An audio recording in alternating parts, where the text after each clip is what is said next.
صلوا على النبي صلى الله على محمد.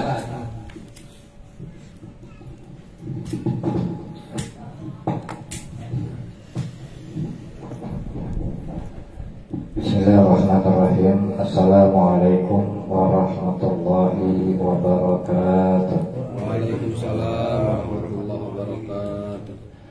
Alhamdulillahilladzi an'ama ni'matal iman wal islam wa asyhadu an la ilaha illallah wahdahu la syarika lah wa asyhadu anna Muhammadan abduhu wa rasuluh la nabiyya ba'dah.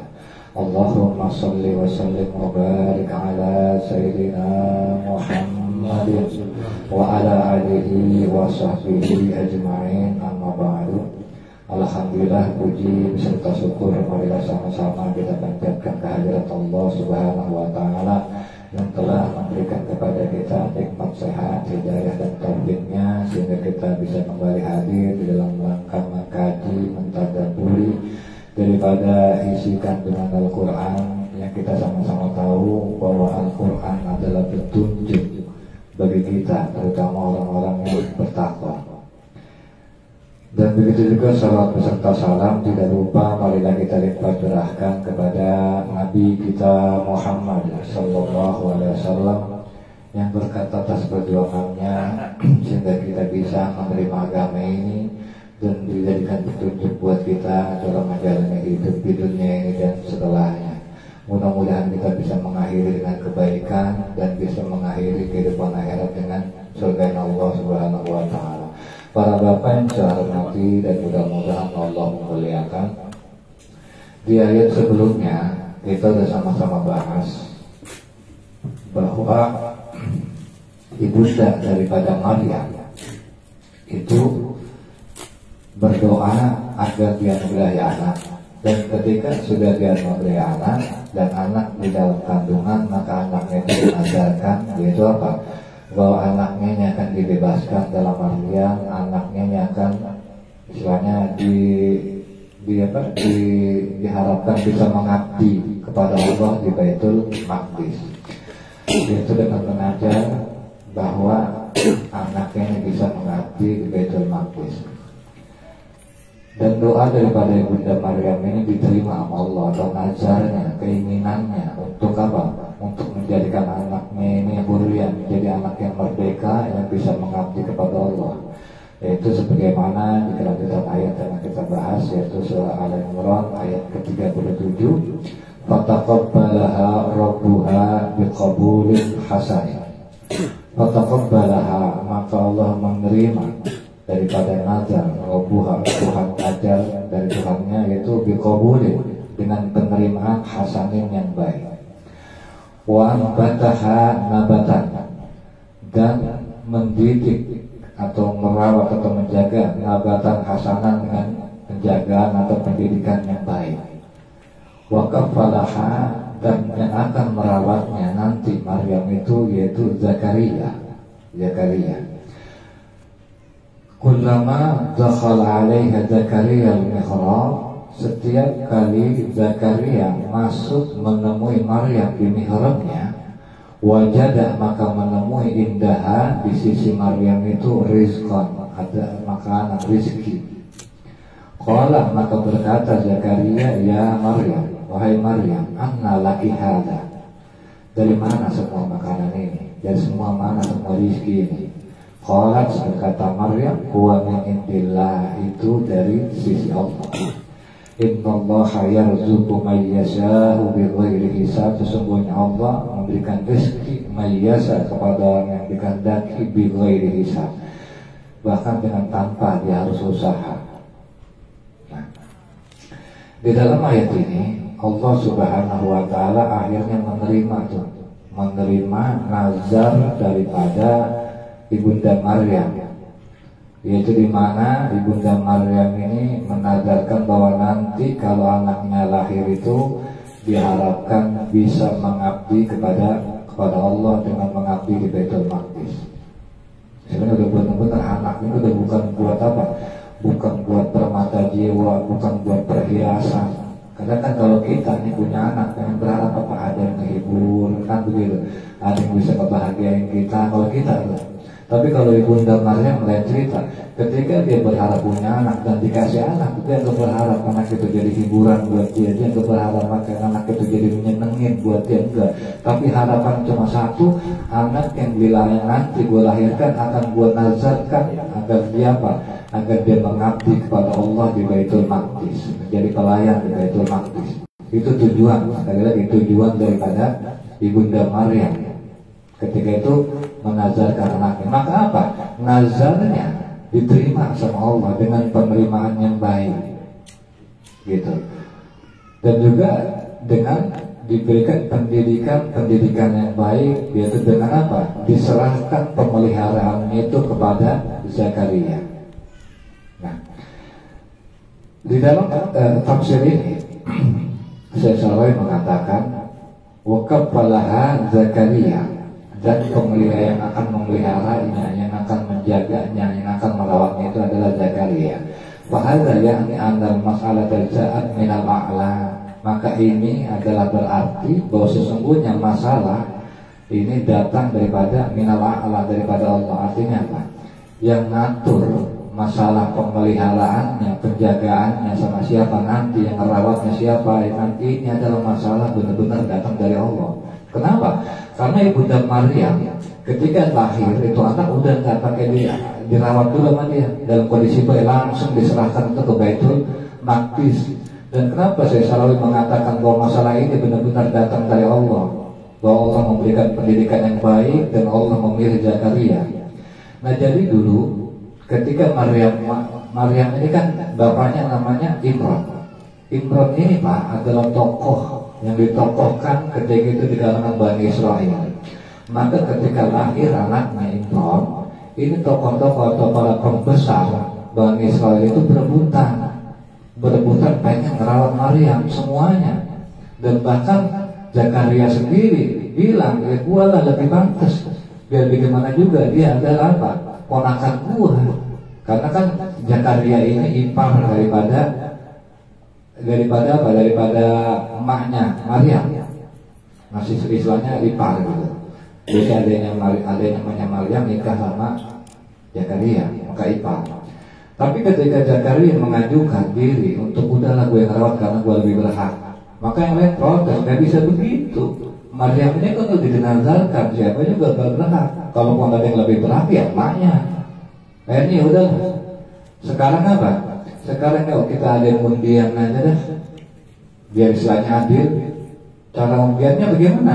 Itu cara undiannya sebagaimana di ayat lain dikatakan, yaitu apa? Yaitu dengan melempar aklamahum, pena mereka, aklamahum ayyuhum yakfulu Maryam. Ya, dengan melempar pena-pena mereka ayyuhum, tentang siapa yang yakfulu Maryam, tentang siapa yang pantas memelihara Maryam.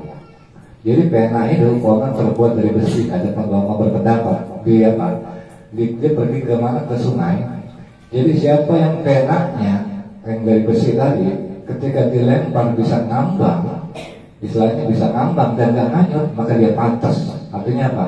Kalau kita ya tunjukkan siapa yang paling aman. Ya kalau ngomong logikanya, kalau ada pena terbuat dari besi, ketika dilempar kayak udah tenggelam.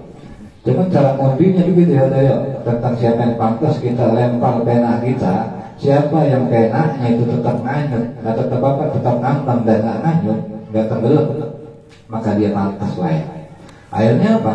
Lemparlah semua, ada sekitar 29 tokoh pembesar ketika itu dilempar, dia semua punya pena, dan semuanya itu pena selain daripada Nabi Zakaria tenggelam semua, ada yang tenggelam, ada yang nganyut. Cuma pena Nabi Zakaria doang yang ngambang dan gak nganyut.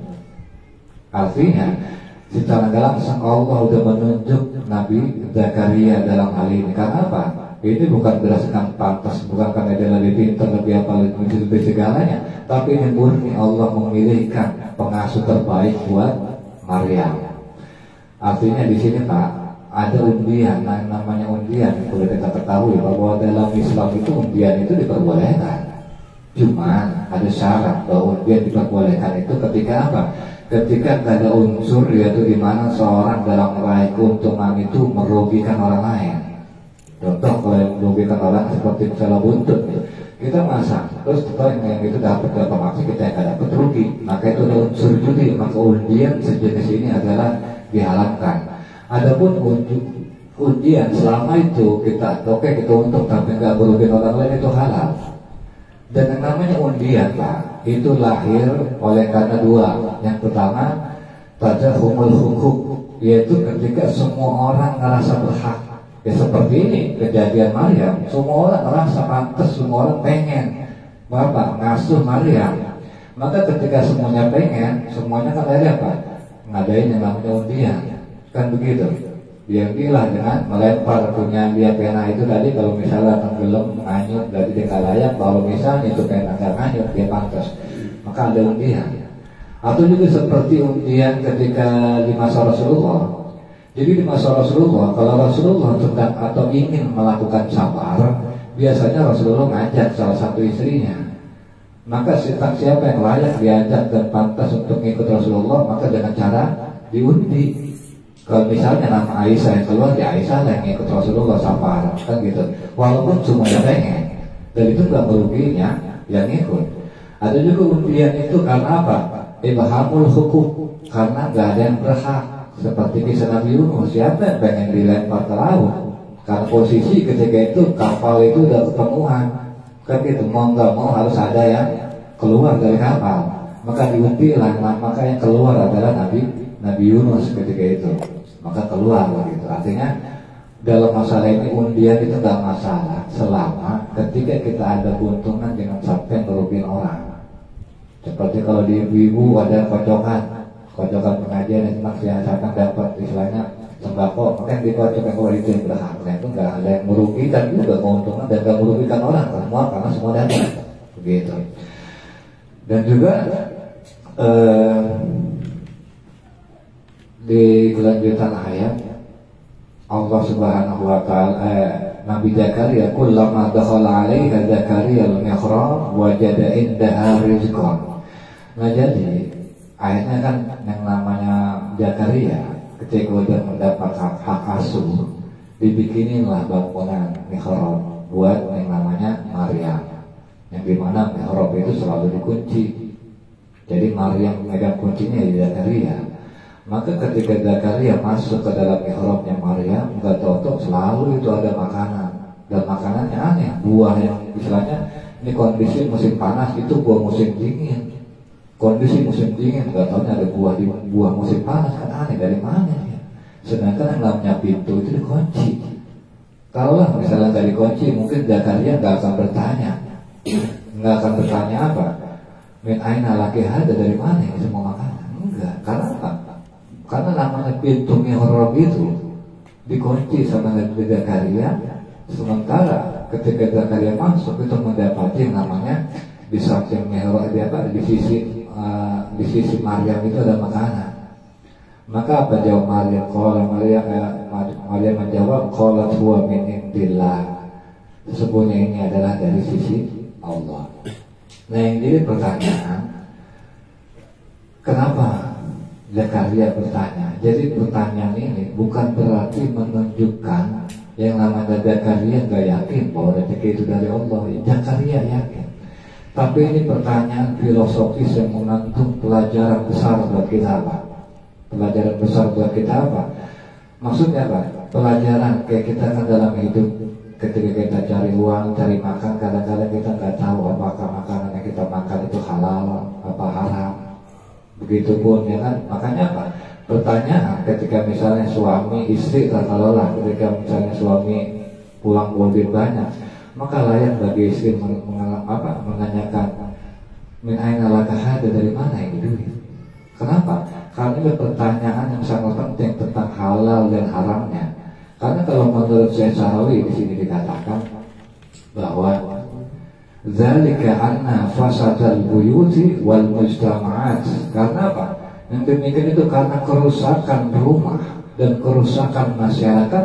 Innama sesajahannya lah yakti datang min adamil ihtimam, karena tiadanya perhatian visual atas pertanyaan itu.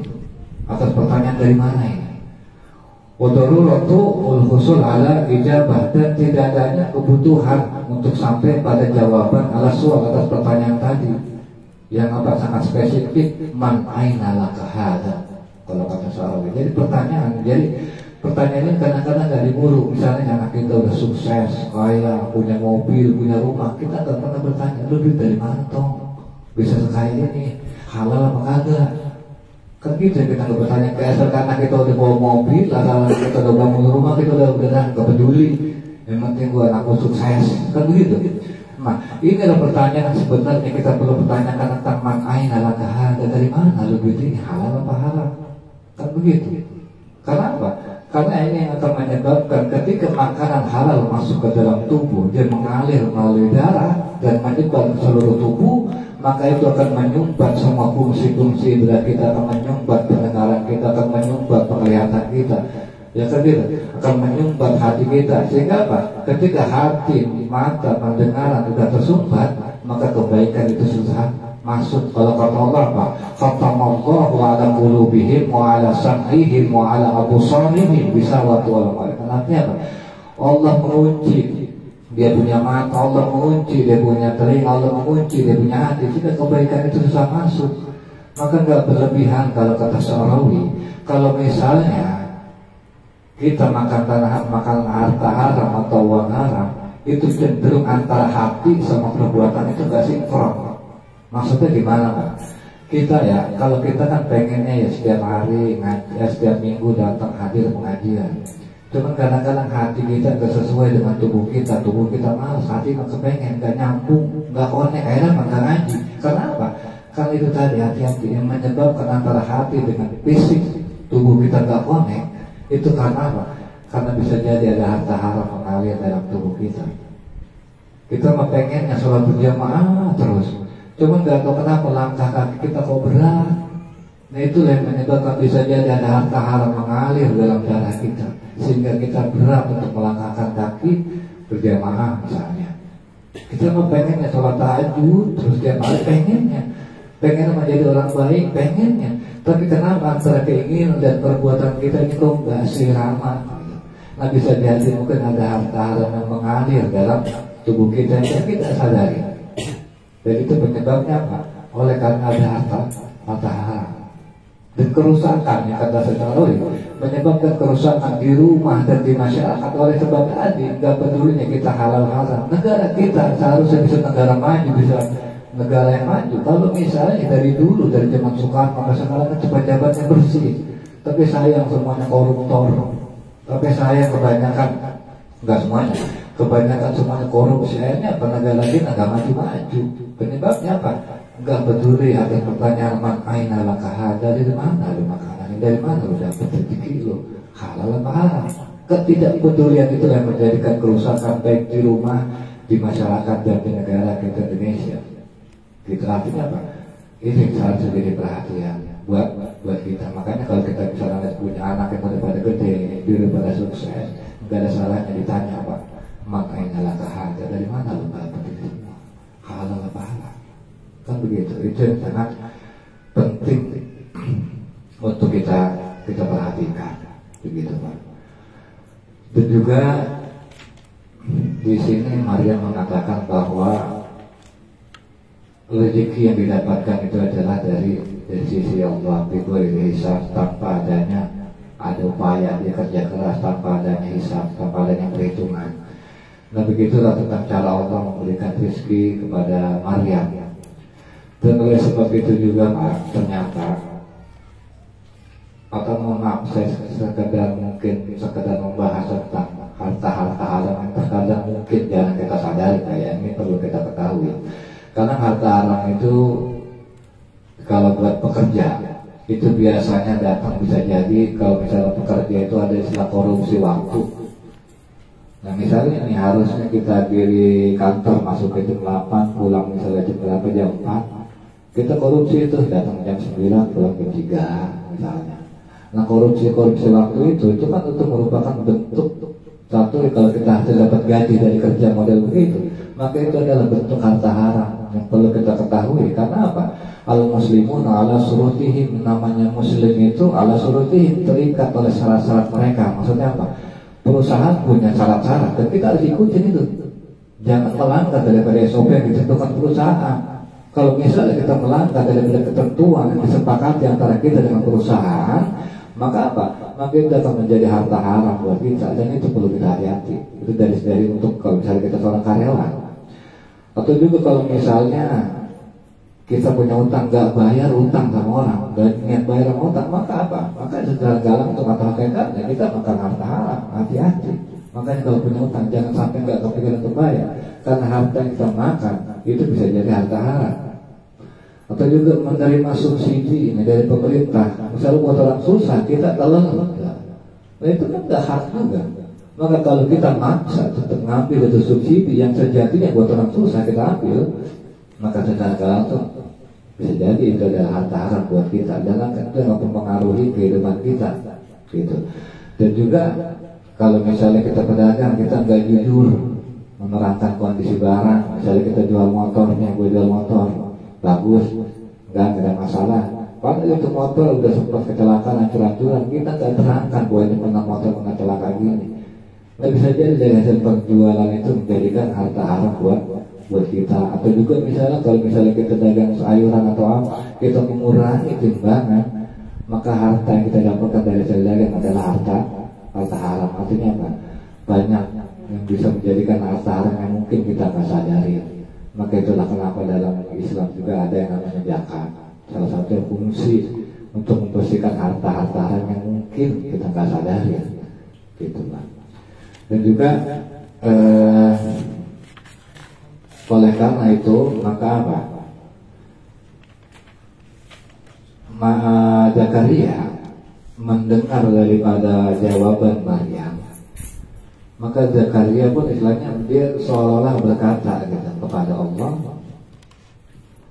"Idza kana liqudrati talaqu fil antaqal bila syahwa wa tu'tiya min ghairi hisab fa ana uridu waladan yakhlufani." Jadi kalau kata Zakaria, jika memang ketentuan Allah itu mengenai takdir, itu apa bisa terjadi oleh karena sebab, dan pemberian Allah bisa terjadi oleh karena tanpa adanya hisab. Fa'ana, maka saya juga pengen uridu, maka saya juga pengen waladan yukhlifani, yaitu apa? Anak sebagai pengganti saya. Jadi apa?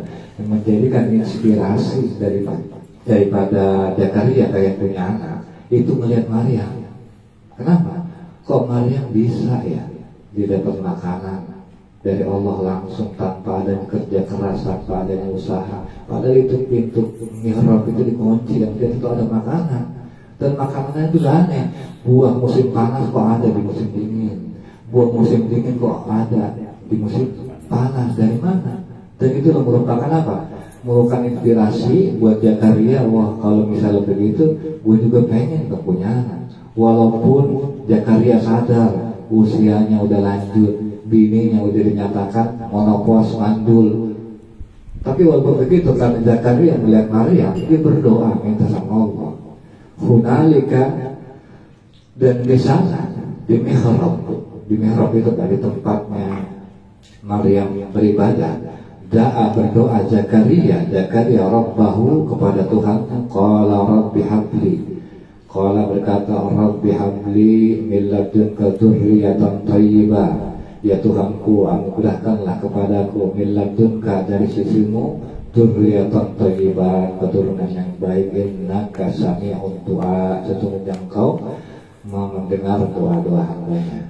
Nah, di sini dikatakan bahwa hunalika, buat dia berdoa itu di mihrab. Jadi mihrab itu kalau kata Sarawi, wa huwa makanul imam fil masjid, yaitu tempat pengimaman yang ada di masjid. Kalau kayak kita cekungannya itu kalau mihrab. Atau juga huwa hujratu yasmatu ilaiha bisalam, yaitu ruangan yang dinaiki dengan tangga.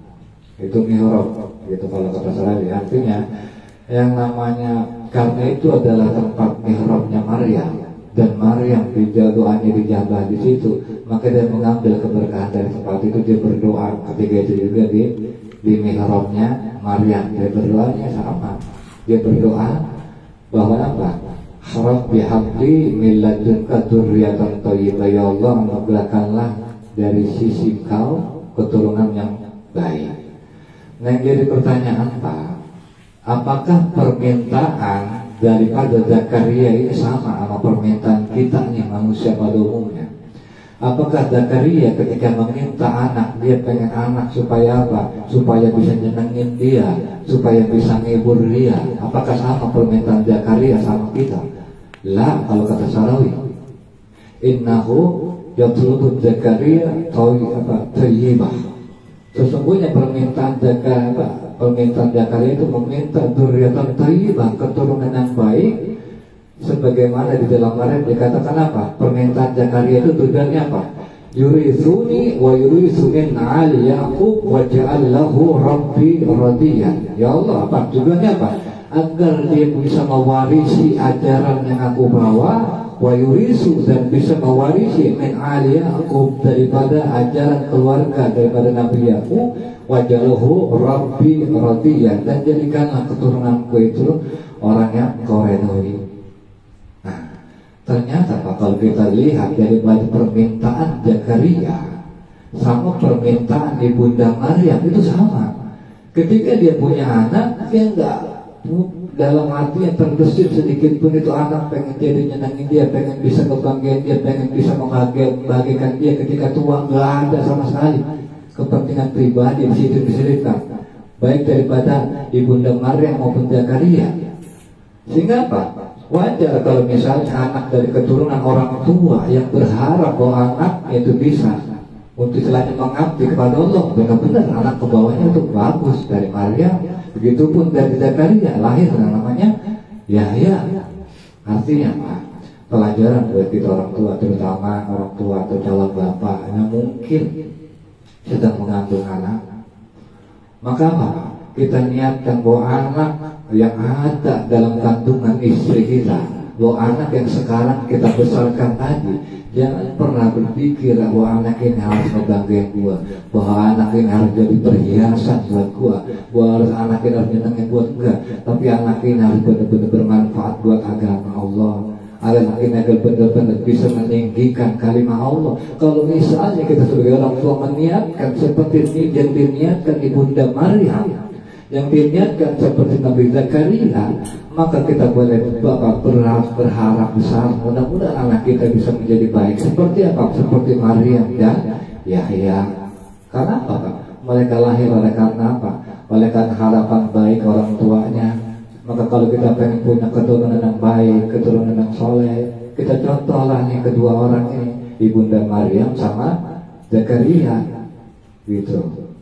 Apalagi Pak, sekarang nih yang namanya pesantren itu kalau misalnya bapak yang punya anak, kalau misalnya punya anak, nggak ada salahnya pesantren anak, apalagi kan di pesantren bisa jadi lebih murah ketimbang bapak nyekolah yang di sini. Dan pesantren pun yang namanya pesantren bukan berarti nanti nggak ada rezeki anaknya jadi susah, nggak juga. Banyak yang anak pesantren lebih sukses daripada anak yang dia selain sekolahnya di STM, kan begitu. Ya karena masalah rezeki itu urusan Allah. Tapi kalau masalah baik buruknya anak, ya kita serahkan kepada istilahnya apa? Kita arahkan anak itu ke jalan Allah. Karena apa? Karena kalau di sini kan ya, kenapa? Kalau di sini di ayat yang dari awal saya bahas, ketika Allah menerima, maka Allah apa? Dikabulin hasannya. Allah terima dengan penerimaan yang baik. Artinya apa? Itu kan Ibunda Maryam udah menyerahkan 100%. Ketika anaknya lahir, diserahin langsung tuh dalam kondisi baik. Maka ketika itu Allah terima dengan penerimaan yang baik. Caranya gimana?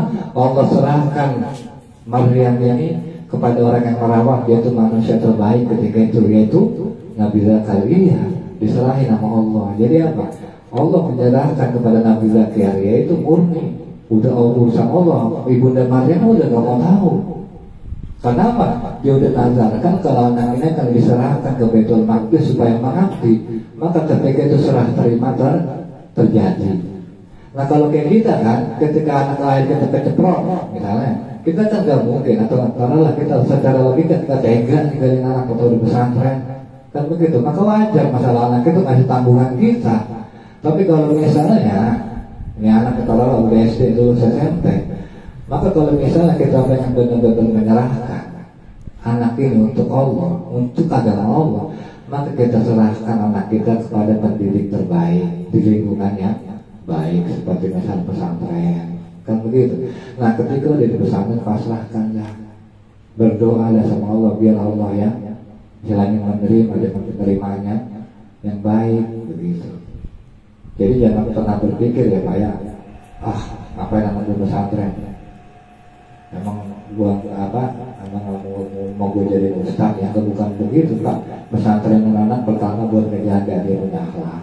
Nggak harus jadi ustaz, saya katakan dia punya akhlak, paling enggak dia jadi orang yang baik apapun profesinya. Kalau misalnya dia jadi dokter ya baik, kalau dia jadi insinyur ya baik, karena dia disenangi akhlak, dia disenangi akidah yang benar, yang lurus.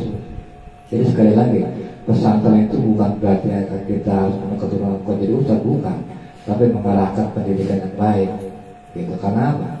Karena jangankan kita, kadang-kadang kan kita nggak bisa mempengaruhi anak, kita nggak bisa ngedidik, lingkungan udah nggak baik, akhirnya apa?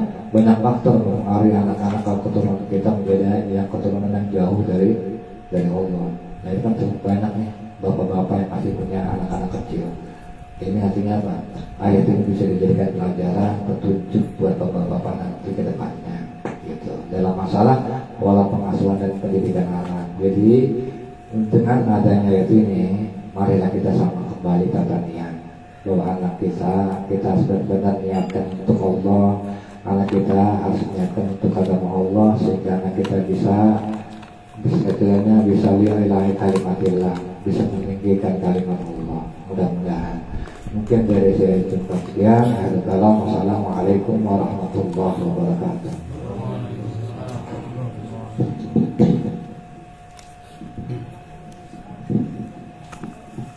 Baik Bapak hadirin yang dimuliakan Allah Subhanahu wa taala, demikianlah lanjutan kajian surah Ali Imran yang tadi sudah disampaikan oleh Ustaz ini, di mana pada bahasan ayat kali ini banyak sekali pelajaran-pelajaran yang bisa kita ambil, bisa kita terapkan dalam kehidupan sehari-hari.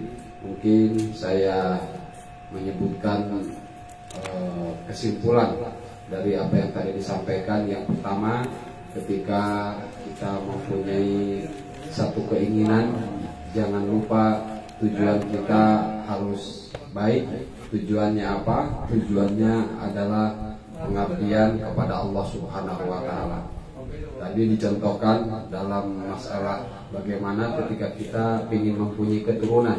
Jadi ketika kita ingin mempunyai keturunan, maka kita punya cita-cita bahwa turunan kita supaya menjadi orang-orang yang bisa mengabdikan dirinya kepada Allah Subhanahu wa taala. Kalau bisa kita perluas lagi, mungkin kita mempunyai cita-cita bukan hanya sekedar dalam masalah keturunan, tapi banyak hal. Masalah karir, misalnya masalah pekerjaan, masalah usaha. Jadi niatin dalam hati kita bisa bernadar kepada Allah Subhanahu wa taala. Tentunya setelah kita mengkaji ayat ini, nadar yang baik itu merupakan salah satu sarana untuk diijabahnya doa. Jadi kalau misalnya kerja, kalau saya kerja udah tetap dengan penghasilan maksimal, maka saya akan begini-begini. Tentunya nadarnya itu sesuatu yang menggambarkan ketundukan kepatuhan kita kepada Allah Subhanahu wa taala. Karena terkadang kita ini kan begini, ketika kita mempunyai cita-cita, misalnya dalam masalah harta, kita ini terkadang ketika berusaha untuk menggapai cita-cita, kita hanya sebatas ingin memuaskan jiwa kita, ingin memuaskan nafsu kita. Padahal yang digambarkan dalam ayat ini, ketika kita mempunyai cita-cita, kemudian manakala cita-cita itu Allah kabulkan, maka tujuan kita itu harus apa? sesuatu yang Allah berikan itu untuk sarana pengabdian kita kepada Allah Subhanahu wa taala. Ini dalam hal apapun. Kemudian yang kedua, Bapak, masalah kekeramatan seseorang. Kemudian kekeramatan masalah tempat. Ini kan orang sekarang banyak yang nggak percaya. Karena apa? Karena ngajinya ngaji terjemah. Jadi kalau dikaji ya kayak ini Al-Quran itu. Ini banyak dalil-dalil yang tersirat dalam Al-Quran mengenai kekeramatan seseorang.